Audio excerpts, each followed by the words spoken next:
La Gambie, c'est pas un pays, c'est un couloir. Et dans ce couloir, il y a le Sénégal. Voilà le pays résumé en 2 lignes. On le voit clairement sur la carte, mais la Gambie est probablement le pays dont la forme est la plus absurde du monde. C'est une bande de terre de 50 km de large en moyenne qui s'enfonce sur 300 km à l'intérieur du Sénégal en suivant un fleuve. Un fleuve, c'est tout. C'est la raison d'être de ce pays. Et ce fleuve, c'est la Gambie. Donc le pays s'appelle comme le fleuve. C'est original. Si on devait déplacer la Gambie et la poser ailleurs, elle ressemblerait à une longue cicatrice sur une carte.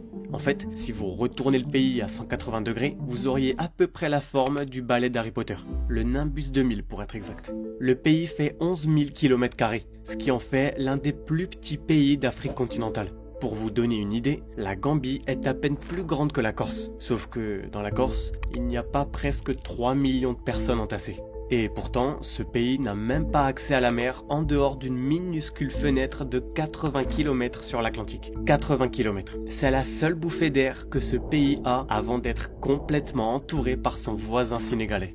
Et malgré cette géographie qui n'a aucun sens, les Gambiens vivent plutôt globalement partout le long du fleuve. Logique, puisqu'en s'éloignant du fleuve de 25 km, on est déjà au Sénégal. Mais alors, pourquoi ce pays existe dans cette forme aussi bizarre ? La réponse, c'est les Britanniques, bien évidemment. Qui d'autre ça pourrait être ? Au 19e siècle, les Britanniques contrôlaient le fleuve Gambie et son commerce. Les Français contrôlaient tout le reste, ce qui allait devenir le Sénégal.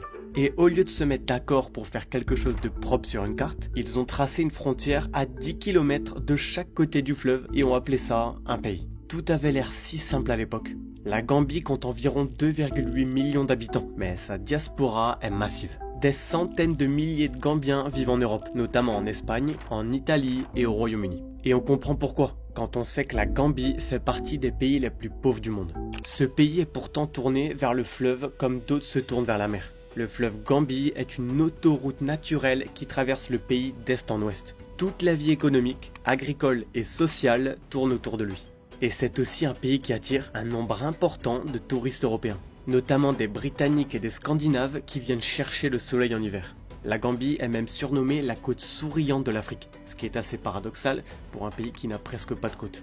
Et ce fleuve, il est navigable sur presque 500 km, ce qui est énorme pour un cours d'eau dans cette région. Et c'est d'ailleurs pour ça que les Britanniques s'y sont accrochés. Contrôler ce fleuve, c'était contrôler une voie commerciale naturelle vers l'intérieur du continent africain. Le point le plus large du pays fait 50 km seulement.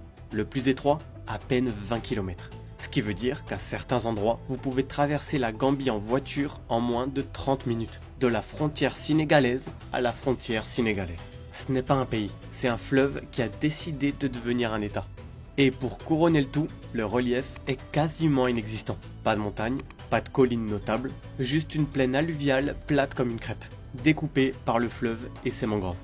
La Gambie est peut-être le seul pays du monde dont la géographie se résume à de l'eau.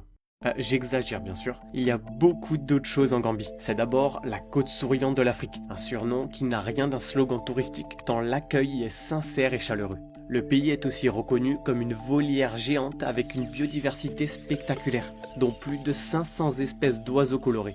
Ne vous y trompez pas, cette vidéo n'est pas une critique de cette forme absurde, mais une analyse pour comprendre comment un simple fleuve a sculpté l'identité d'un peuple. La Gambie est la preuve qu'on n'a pas besoin d'un immense territoire pour avoir une histoire fascinante et un cœur immense. Si vous connaissez quelqu'un qui vient de Gambie ou si vous avez visité ce pays improbable, dites-le en commentaire. Et Jacques a dit de suggérer d'autres pays qui n'ont aucun sens sur une carte. Alors profitez-en pour vous abonner.